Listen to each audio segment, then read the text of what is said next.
बिस्मिल्लाहिर्रहमानिर्रहीम। Dear students, अस्सलाम वालेकुम। प्रोफेसर जाहिद महमूद फिर से आपकी खिदमत में हाजिर। बट आज हम पहला लेक्चर डिस्कस करेंगे इलेक्ट्रोकेमिस्ट्री और NMDCAT. MDCAT chemistry के लिए आज हम फर्स्ट लेक्चर इलेक्ट्रोकेमिस्ट्री का स्टार्ट करने लगे। तो आपने बहुत सारे बच्चों ने रिक्वेस्ट की थी, बहुत सारे बच्चों ने डिमांड की थी कि सर इलेक्ट्रोकेमिस्ट्री में काफ़ी इश्यूज़ हैं, तो इंशाल्लाह हम उन सारे क्वेश्चंस को, सारे इश्यूज़ को यहाँ रिजॉल्व करने की कोशिश करेंगे। ठीक है। तो बच्चों, सबसे पहले तो आपने ना इलेक्ट्रोकेमिस्ट्री में एक टर्म यूज़ होती है इलेक्ट्रोड। इलेक्ट्रोकेमिस्ट्री में इलेक्ट्रोड एक टर्म यूज़ होती है, उसके बारे में मैंने एक क्वेश्चन लिखा है। मैंने लिखा कि electrodes are such electrical conductors which are have. Electrodes क्या होते हैं? इलेक्ट्रोड्स ऐसे कंडक्टर होते हैं विच आर हैव, जिनमें होता है या जो होते हैं। Option A solids.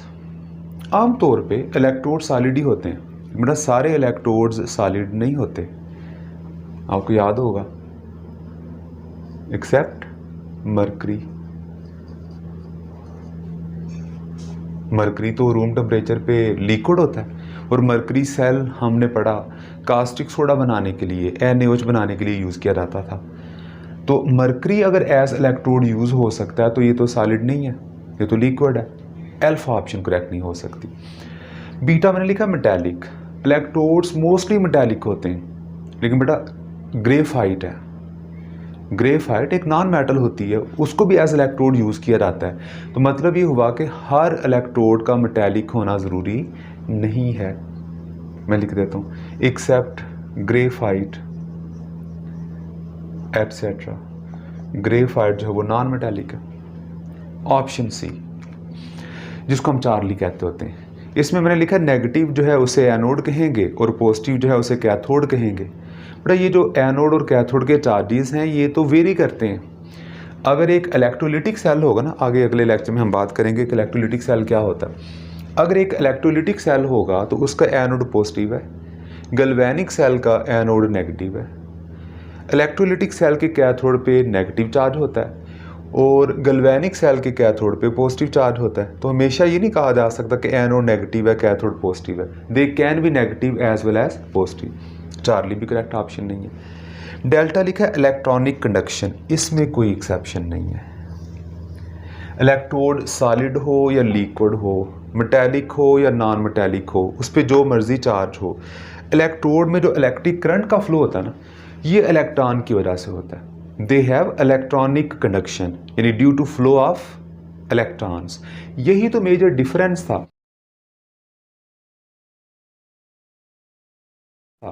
अगर आपसे कोई क्वेश्चन ये पूछे कि इलेक्ट्रोड में और इलेक्ट्रोलाइट में क्या डिफरेंस है तो बड़ा मेन डिफरेंस यही है कि इलेक्ट्रोड में इलेक्ट्रॉनिक कंडक्शन होती है, और जो इलेक्ट्रोलाइट्स होते हैं ना, इलेक्ट्रोलाइट्स ये आम तौर पे सॉल्यूशन फॉर्म में होंगे या मोल्टन फॉर्म में होंगे। Electrolytes have ionic conduction. Electrolytes में आयनिक कंडक्शन होती है और इलेक्ट्रोड्स में इलेक्ट्रॉनिक कंडक्शन होती है। तो ये जो पहला MCQ लिखा था ना, मैंने आपको मेजर डिफरेंस बताना था इलेक्ट्रोड्स और इलेक्ट्रोलाइट के बीच में। इलेक्ट्रोड्स यूजुअली सॉलिड होते हैं, रेयरली लिक्विड भी होते हैं। यूजुअली मेटालिक होते हैं, रेयरली नॉन मेटालिक भी हो सकते हैं। इन पे नेगेटिव और पॉजिटिव चार्ज वेरी करता है इलेक्ट्रिक और गैल्वेनिक सेल में। जो भी इलेक्ट्रोड हो उसमें इलेक्ट्रॉन के फ्लो की वजह से इलेक्ट्रॉनिक कंडक्शन है, और इलेक्ट्रोलाइट में आयनिक कंडक्शन होती है। अच्छा, फिर आपके सिलेबस में जो उसने इलेक्ट्रोकेमिस्ट्री मेंशन किया ना, एक तो ये पॉइंट भी याद रख लें बेटा, इलेक्ट्रोकेमिस्ट्री में जो स्टैंडर्ड कंडीशन होती है ना, जिस पे ये सारी मेजरमेंट एक्सपेरिमेंटेशन की जाती है, the standard conditions are not STP, these are RTP। Electrochemistry में भी और थर्मोकेमिस्ट्री में भी, यानी चैप्टर 7 आपकी बुक का और चैप्टर 10, इन दोनों में जो स्टैंडर्ड कंडीशन है वो रूम टेम्परेचर प्रेशर होगा। RTP stand for room temperature pressure. Otherwise mostly जो हमने स्टैंडर्ड कंडीशन ली थी ना, हमने STP ली थी, लेकिन इनमें इलेक्ट्रो और थर्मो में RTP होती है। दैट मीन 25 डिग्री सेंटीग्रेड, जिसको 298 केल्विन भी कहा जा सकता है, एंड 1 atm प्रेशर जो 760 टॉर या 760 मिलीमीटर ऑफ मरकरी होता है। अच्छा, अगली बात, सिलेबस का पहला पॉइंट जो लिखा है दैट इज ऑक्सीडेशन। इलेक्ट्रोकेमिस्ट्री में ऑक्सीडेशन क्या है? तो मैंने 4 डिफरेंट स्टेटमेंट्स लिखी हैं आपके सामने। बट फर्स्ट मैंने लिखी है कि oxidation is addition of oxygen और इलेक्ट्रोनेगेटिव एलिमेंट। किसी सब्सटेंस में ऑक्सीजन का ऐड होना या किसी इलेक्ट्रोनेगेटिव एलिमेंट का ऐड हो जाना, ये ऑक्सीडेशन है। नंबर 2, रिमूवल ऑफ इलेक्ट्रॉन्स, किसी में से इलेक्ट्रॉन निकल जाना, इलेक्ट्रॉन का रिमूव हो जाना भी ऑक्सीडेशन है। नंबर 3, रिमूवल ऑफ हाइड्रोजन और इलेक्ट्रोपॉजिटिव एलिमेंट, ऑक्सीजन या इलेक्ट्रोनेगेटिव एलिमेंट का ऐड होना, हाइड्रोजन या इलेक्ट्रोपॉजिटिव एलिमेंट का रिमूव होना, ये भी ऑक्सीडेशन। ठीक है, ये सारी स्टेटमेंट्स हम यूज़ करते हैं, लेकिन असल बात जो है ना, जो आप कह लें कि बेसिक चीज़ है बेटा, वो ये है कि ऑक्सीडेशन है इंक्रीज इन ऑक्सीडेशन नंबर या increase in oxidation state. Electron add हों या ना हो, समटाइम हमें समझ नहीं आती इलेक्ट्रॉन ऐड हुए कि नहीं हुए। ज़रूरी नहीं है हर रिएक्शन में ऑक्सीजन ऐड हो रही होती या इलेक्ट्रोनेगेटिव एलिमेंट ही ऐड हो रहा होता या इलेक्ट्रोपॉजिटिव एलिमेंट या हाइड्रोजन रिमूव हो रहा होता। इलेक्ट्रॉन का एडिशन रिमूवल आइडेंटिफाई करना सम टाइम मुश्किल हो जाता है, लेकिन ऑक्सीडेशन स्टेट का चेंज जो है ईजीली आप नोट कर सकते हैं। देखिए, मैंने ये ऑक्सीडेशन को एक्सप्लेन करने के लिए ना एक MCQ आगे लिखा हुआ है। मैंने लिखा है कि select the one which is not oxidation. ये 4 प्रोसेसेस मैंने लिखे हैं, 4 डिफरेंट मैंने चेंजेस आपके सामने शो किए हैं और आपसे पूछा कि इनमें से कौन सा ऑक्सीडेशन नहीं है। बड़ा अल्फा ऑप्शन लिखी हुई है, Fe+2 फेरस का Fe+3 फेरिक में जाना। तो अब आप देखें ऑक्सीडेशन स्टेट का चेंज आ रहा है। इलेक्ट्रॉन्स मैंने लिखे ही नहीं, अदरवाइज तो फेरस जब फेरिक में गया था ना, तो उसने एक इलेक्ट्रॉन लूज़ किया था, लेकिन वो लॉस ऑफ इलेक्ट्रॉन लिखा ही नहीं है। तो अब आपने सिर्फ यहाँ से देख लिया कि ऑक्सीडेशन स्टेट का इंक्रीज आ रहा है, hence increase in oxidation number है, ऑक्सीडेशन स्टेट इज ऑक्सीडेशन। ये तो ऑक्सीडेशन है बीटा। बट ये ऑक्सीजन ऐड हो रही है, एडिशन ऑफ ऑक्सीजन हो रही है, तो कार्बन मोनोऑक्साइड ऑक्सीजन ऐड करके CO2 में कार्बन डाइऑक्साइड में चेंज होगी, ये भी ऑक्सीडेशन है। अच्छा, यहाँ ऑक्सीडेशन स्टेट का चेंज देखें क्या है। कार्बन मोनोऑक्साइड में जो कार्बन होता है ना, इसका ऑक्सीडेशन नंबर था +2 और कार्बन डाइऑक्साइड में कार्बन था +4। तो 2 से 4 में जाना ऑक्सीडेशन नंबर का इंक्रीज होना है, हैंस ये भी ऑक्सीडेशन है। चार्ली ऑप्शन में क्लोराइड से क्लोरीन बना है, 2 chloride are forming chlorine molecule. ज़ाहिर by the loss of 2 electron था, वो मैंने लिखे नहीं थे। अगर ना भी लिखे होते तो अब आप जस्ट ऑक्सीडेशन स्टेट को यूज़ करें। बट क्लोराइड -1 है और क्लोरीन 0 है। -1 से 0 में जाना ऑक्सीडेशन नंबर का बढ़ना है। -1 छोटा होता है, 0 बड़ा होता है, तो it is increase in oxidation state या इंक्रीज इन ऑक्सीडेशन नंबर। तो ये भी ऑक्सीडेशन है। 2 से 4 में जाना, ये भी ऑक्सीडेशन है, -1 से 0 में जाना। अच्छा, आप देखें डेल्टा में हमने तो ये सोचा कि जब भी हाइड्रोजन का रिमूवल होगा तो ये ऑक्सीडेशन होगी। इस केस में बाइकार्बोनेट आयन है, HCO3 नेगेटिव है। अब HCO3 नेगेटिव कार्बोनेट में जाता है आफ्टर रिमूवल या आयनाइजेशन ऑफ हाइड्रोजन आयन। तो बेटा यहाँ ऑक्सीडेशन स्टेट में कोई चेंज नहीं आया। आप चेक कर लें, हाइड्रोजन कार्बोनेट या बाइकार्बोनेट में हाइड्रोजन +1 था, ये ओवरऑल माइनस HCO3 का टोटल चार्ज -1 है। हाइड्रोजन था +1, कार्बन था +4, ऑक्सीजन था -2, 3 2 -6 और +5। -6 में से +5 किया तो -1 ओवरऑल आ गया था। अब सेम हाइड्रोजन यहाँ +1 है, कार्बोनेट्स ओवरऑल -2 था, कार्बन यहाँ +4 है, ऑक्सीजन -2 है।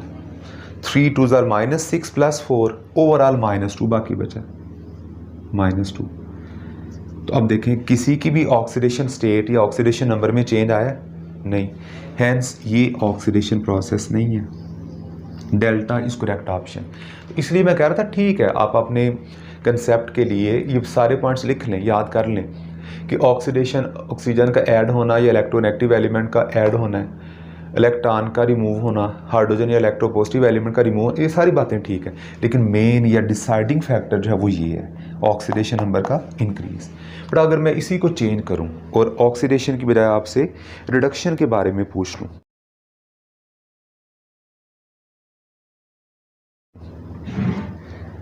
For reduction. तो इन केस ऑफ रिडक्शन बताएं क्या होगा। चेंज कर देंगे ना, इन्हीं जो स्टेप्स हमने लिखे थे इन्हीं को हम रिवर्स करके रिडक्शन बना देंगे। तो मैं लिखूंगा कि for reduction it is not addition of oxygen और electronegative element, it become removal. ये इलेक्ट्रोनेगेटिव एलिमेंट का रिमूवल है, ऑक्सीजन का या इलेक्ट्रोनेगेटिव एलिमेंट का रिमूव होना है। रिमूवल ऑफ इलेक्ट्रॉन ऑक्सीडेशन में लिखा था, यहां लिख दूंगा addition of electrons. Removal of hydrogen oxidation में लिखा था, यहां लिख देंगे एडिशन ऑफ हाइड्रोजन और इलेक्ट्रोपॉजिटिव एलिमेंट। ऑक्सीडेशन में लिखा था इंक्रीज इन ऑक्सीडेशन नंबर, बेटा रिडक्शन में लिख देंगे decrease in oxidation number. Decrease, देखिए ना, रिड्यूस का मतलब ही होता है कम होना, कम करना। तो ऑक्सीडेशन नंबर का कम हो जाना, डिक्रीज हो जाना इज कॉल्ड रिडक्शन। रिड्यूस कम करने को कहते हैं, ऑक्सीडेशन स्टेट कम हो रही है तो यहाँ भी देखिए मेन पॉइंट यही आएगा। Reduction is decrease in oxidation number और ऑक्सीडेशन स्टेट। ले बच्चों, ये दो चीज़ें होगी, इलेक्ट्रोड इलेक्ट्रोलाइट का डिफरेंस समझ आ गया, ऑक्सीडेशन रिडक्शन का क्या डिफरेंस है ये समझ आ गया। अब मुझे बताएं कि अगर मैंने कहना होता कि select the one which is not reduction, ये एमसीक्यू बनाना है, खुद बनाएंगे आप इंशाल्लाह। आप जो है थोड़ा सा क्विकली चीज़ों को पिक करना सीखें, क्रिटिकली चीज़ों को देखें। अब देखें इस फेज़ पे आके ना, जब एमडी कैट बिल्कुल करीब है बेटा, अब आपने चीज़ों को अपनी फिंगर टिप्स पे लाना है। जैसे केमिस्ट्री एट फिंगर टिप्स मेरे चैनल का नाम है, तो आपने ये सारे केमिस्ट्री के जो ट्रिक्स एंड टिप्स हैं ना, इनको अपनी फिंगर टिप्स पे लाना है ताकि आप इसको within no time apply करें और आंसर निकालें। अच्छा चलें, अब हम बताने लगे हैं एक एमसीक्यू जिसमें एक ऐसा प्रोसेस जो रिडक्शन नहीं है। ऑप्शन लिख लेते हैं। ऑप्शन ए हम लिख लेते हैं कि ये हाइड्रोजन आयन से हाइड्रोजन H2 का बनना, ठीक है जी, या Cl2 का, जो मैंने पहले लिखा था 2 क्लोराइड में जाना, या फिर फेरिक का फेरस में आना, या फिर C2H5OH का C2H5O नेगेटिव और हाइड्रोजन आयन में जाना। तो इसमें देखें कि हाइड्रोजन H+1 था ना, ये ज़ीरो में चला गया। +1 से ज़ीरो में जाना ऑक्सीडेशन स्टेट का कम होना है, ये रिडक्शन है। क्लोरीन 0 से -1 में आ गया, 0 से -1 में जाना भी ऑक्सीडेशन स्टेट का डिक्रीज़ है, ये भी रिडक्शन है। फेरिक +3 से +2 में चला गया, इसका भी ऑक्सीडेशन नंबर कम हो रहा है, ये भी रिडक्शन है।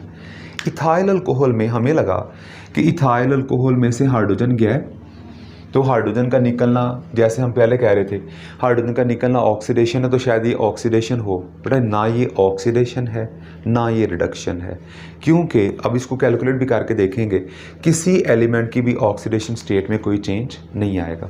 Hence delta again correct option है। It is not oxidation, not reduction, it is only ionization, जिसमें हाइड्रोजन आयन आयोनाइज हुए हैं और इथोक्साइड आयन प्रोड्यूस हुए, इथोक्साइड आयन जनरेट हुए, इथोक्साइड प्लस हाइड्रोजन आयन। ठीक है, मे बी आपको हाइड्रोजन आयन करेक्टली शो ना हो रहा हो, मैं नीचे लिख देता हूँ इथोक्साइड प्लस हाइड्रोजन आयन। ले बच्चों, इसका भी एक स्क्रीनशॉट ले लें और फिर मैं आपको बैलेंसिंग ऑफ इक्वेशन के बारे में एक ब्रीफ सा, आज सिर्फ एक ही इक्वेशन मैंने डिस्कस करनी है। अगले लेक्चर में आपको proper balancing of equation by ion electron method and balancing of equation by oxidation number method ये सिखाऊंगा। आज सिर्फ एक इक्वेशन, थोड़ा सा आपको एक आइडिया मिल जाए कि हम बैलेंसिंग ऑफ इक्वेशन में क्या प्रिपेयर करें, यानी एमडी कैट में बैलेंसिंग ऑफ इक्वेशन से रिलेटेड क्या क्वेश्चन पूछे जा सकते हैं। मैं एक इक्वेशन लिखूंगा और उस पर 3-4 पॉइंट्स में अप्लाई करेंगे और इंशाल्लाह आपको मेन सारी चीज़ें समझ आ जाएंगी कि क्या क्या पूछा जा सकता है। थोड़ा सा इसको अच्छी तरह साफ कर लेते हैं। लीजिए,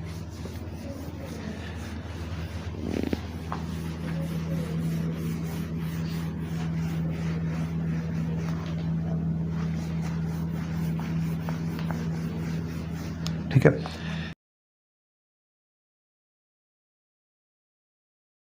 अच्छा बेटा, ये बैलेंसिंग ऑफ इक्वेशन में ये मैंने रिएक्शन लिखा आपके सामने, that you have 2KMnO4 plus 10 FeSO4 and 8 H2SO4, ठीक है ये, and they react to form, इनका केमिकल रिएक्शन हुआ और उस रिएक्शन में प्रोड्यूस हुआ K2SO4 2MnSO4, मैंने बैलेंस इक्वेशन लिख दी है, 5Fe2SO4 thrice ferric sulphate and 8 H2O, ठीक है जी। अब आपने ये बताना है, आइडेंटिफाई करना है कि इस इक्वेशन में which substance is being oxidised and which is reduced. तो सबसे पहला काम ये किया करें, सब एलिमेंट का ऑक्सीडेशन नंबर उस पर लिख लें।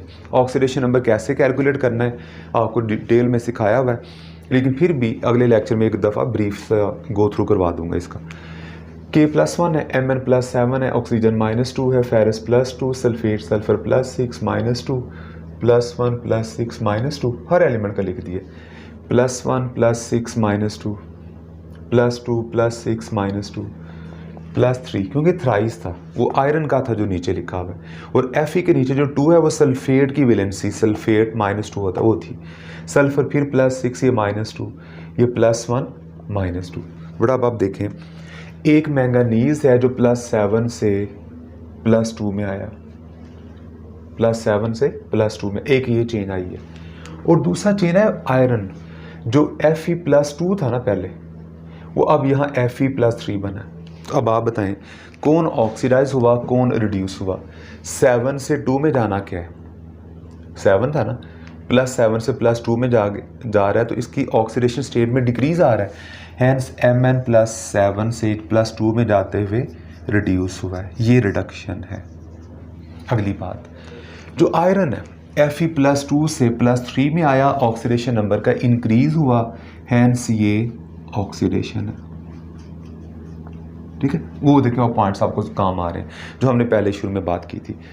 7 से 2 में जाना रिडक्शन, 2 से 3 में आना increase of oxidation number, oxidation है। बट जिसकी रिडक्शन होती है ना, इसकी रिडक्शन हुई है, that act as oxidising agent, KMnO4 act as oxidising agent, और जिसकी ऑक्सीडेशन होती है that act as reducing agent, ferrous sulphate इस केस में रिड्यूसिंग एजेंट है। तो अब ये ये रिड्यूस हुआ, ऑक्सीडाइजिंग एजेंट है, जो ऑक्सीडाइज हुआ वो रिड्यूसिंग एजेंट है।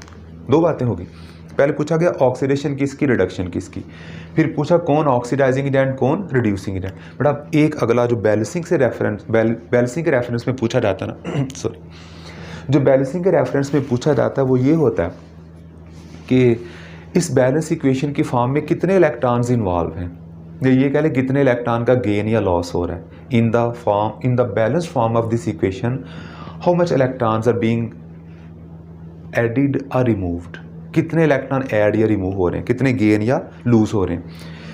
तो बड़ा उसमें सबसे पहले देखें कि जो रिडक्शन है गेन ऑफ इलेक्ट्रॉन वो कैसे था। 2 मैंगानीज सिर्फ उन्हीं को लिखें जो चेंज हुए हैं, अब पूरा कंपाउंड नहीं लिखना, सिर्फ उन एलिमेंट को लिखना है जिनकी ऑक्सीडेशन स्टेट में चेंज आया। हमारे पास 2 मैंगानीज थे +7 वाले रिएक्टेंट्स में, 2 मैंगानीज +7 वाले थे, और आगे वो 2 मैंगानीज कैसे बन गए, वो 2Mn बन गए +2 वाले। तो बताएं, जब एक Mn+7 से +2 में जा रहा था तो वो 5 इलेक्ट्रॉन गेन करता है, 7 से 2 में जाते हुए 5 इलेक्ट्रॉन गेन करता है। तो 2 मैंगानीज कितने गेन करेंगे, एक 5 गेन कर रहा है तो 2 10 गेन करेंगे, hence it is gain of, यहाँ लिख दूँ, यहाँ लिख देते हैं 10 electron, it was gain of 10 electrons. एक दफ़ा दोबारा सुन लें, बड़ा कैसे पता चला है, वो हमने ऑक्सीडेशन नंबर जो चेंज हुआ था ना पहले वो लिखा 7 से 2, मैंने कहा 7 से 2 में जाते हुए 5 का चेंज है, +7 का मतलब है 7 इलेक्ट्रॉन कम है, और +2 का मतलब है अब 2 कम है, पहले 7 की कमी थी अब 2 की कमी रह गई है, तो जो 7 कम थे इसका मतलब 5 मिल गए हैं, 5 इलेक्ट्रॉन मिल गए, 2 की कमी रह गई। 7 से 2 में जाते हुए एक मैंगनीज 5 इलेक्ट्रॉन गेन कर रहा है, बट 2 मैंगनीज फिर कितने इलेक्ट्रॉन गेन करेंगे? 10। और ये याद रखें, किसी भी रिडॉक्स इक्वेशन में इलेक्ट्रॉन का गेन और लॉस हमेशा इक्वल होता है। जितने इलेक्ट्रॉन कोई गेन करता है उतने ही दूसरे ने लूज़ किए होते हैं। ये यूँ कह लें, रिडॉक्स इक्वेशन में सम ऑफ इलेक्ट्रॉन का ऐड करके जो सम आता है वो ज़ीरो होता है, बिकॉज नेट रिजल्ट ज़ीरो आना है। जितने इलेक्ट्रॉन लूज़ होने हैं उतने गेन हो जाने। अच्छा, अब इसी तरह बताएं अगर ये गेन ऑफ 10 इलेक्ट्रॉन है तो लॉस ऑफ 10 इलेक्ट्रॉन कैसे जस्टिफाई करेंगे? बट उसके लिए आप देखें कि आपके पास ये 10 Fe+2 वाले हैं और ये 5 2s are 10 Fe+3 वाले हैं।